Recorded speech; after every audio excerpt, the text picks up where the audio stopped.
Some concluding remarks on utility. We usually find it quite easy to answer the question, would you like tea or coffee?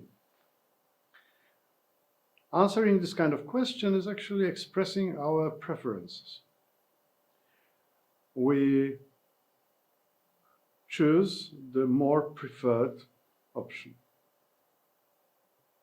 Looking at this choice from the point of view of utility, we could say if I choose coffee, then I prefer coffee over tea because coffee gives me more utility than tea.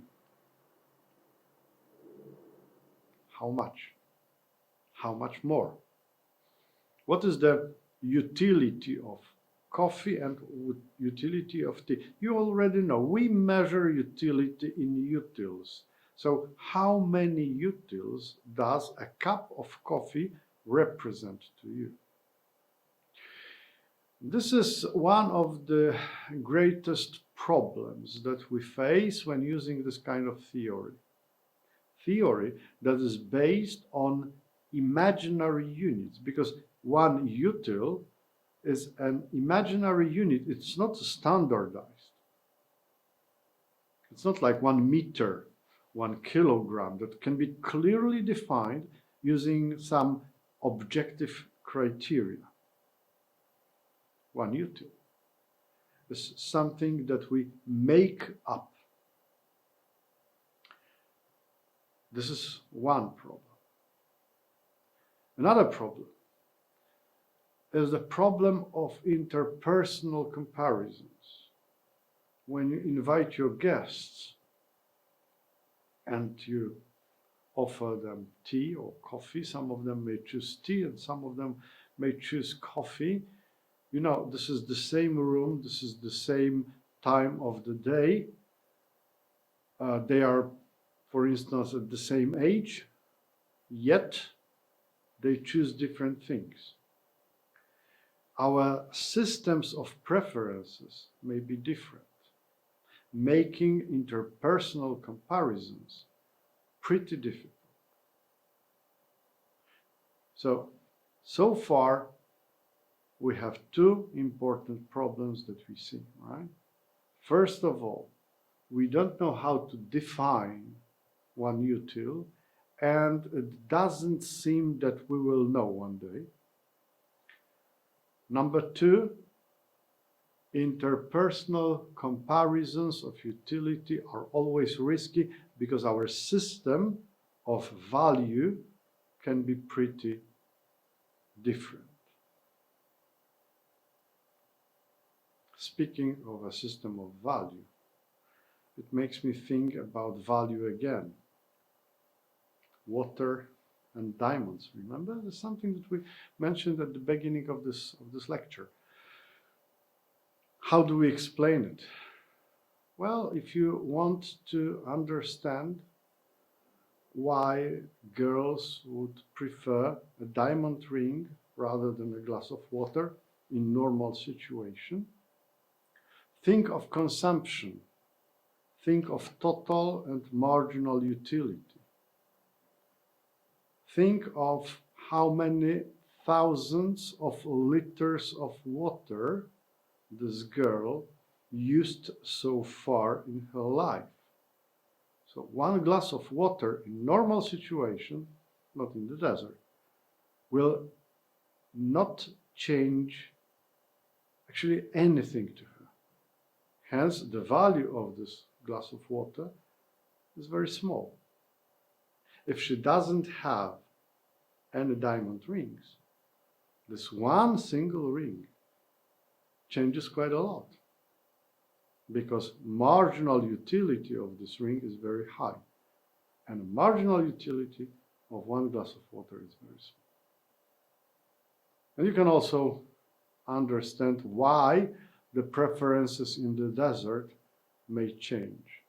Because if you apply this 3-day period, you spend 3 days in the desert, and after 3 days without any water consumed, you get a glass of water or a diamond. and you choose water because your marginal utility that comes from drinking this water is very high comparing to the diamond that can't be drank. As simple as this. You know, marginal utility is also a good concept to consider systems of taxation. We would like our taxation systems to be fair. But what does it mean? They are fair. You know, fairness is usually very close to equality. It is like, for instance, when two students cheat during the exam, you would see it unfair if I warn one of them and throw out from the classroom the other one. If they do the same thing, they should be punished in the same way. That would be fair. So fairness is close to equality. But when it comes to taxes, how can we apply this equality? There are three ideas. The first one being, let's apply equality in taxes in the most basic way. Let's make a system where everyone pays the same amount of money, equal amount of money as a tax. For many people, that wouldn't be fair. Many people would say, well, the same amount of money for poor people means a lot. For rich people, doesn't mean that much. So, how about this kind of equality? Each and every taxpayer should pay equal part of their income. So, like, for instance, you pay 20% of your income, no matter what your income is.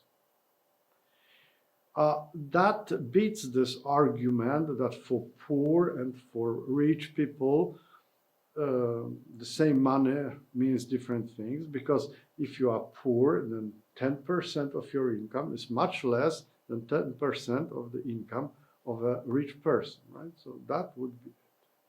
So everyone who supports flat taxation system, or called someone linear taxation, should be in favor of that.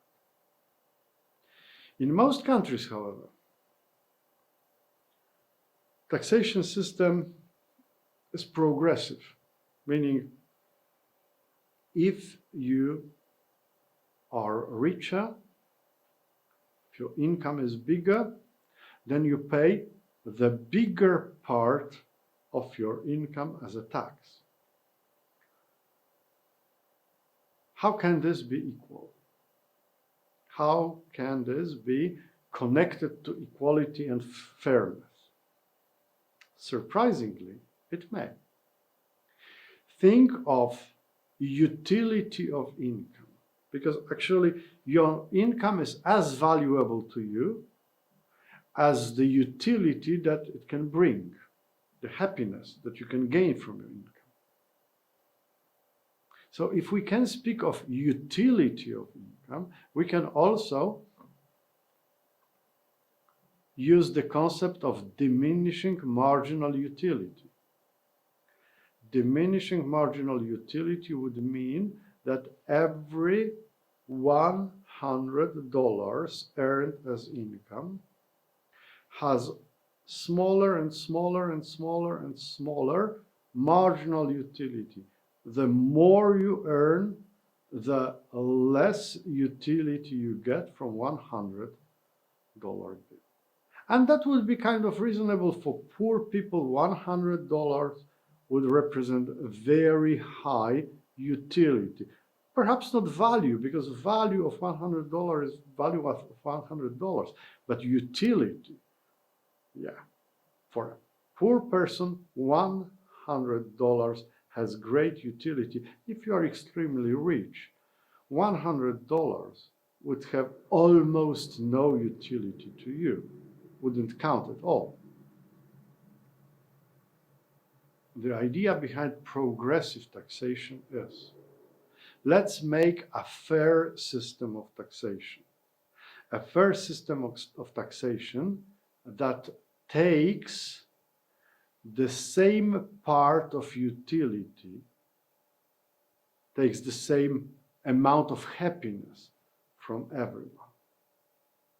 And obviously, if you take $100 from a very poor person, and that represents a very high utility for this person, then from someone who's very rich, you may take $10,000, because $10,000 for this very rich person would represent the same utility as 100 for the poor.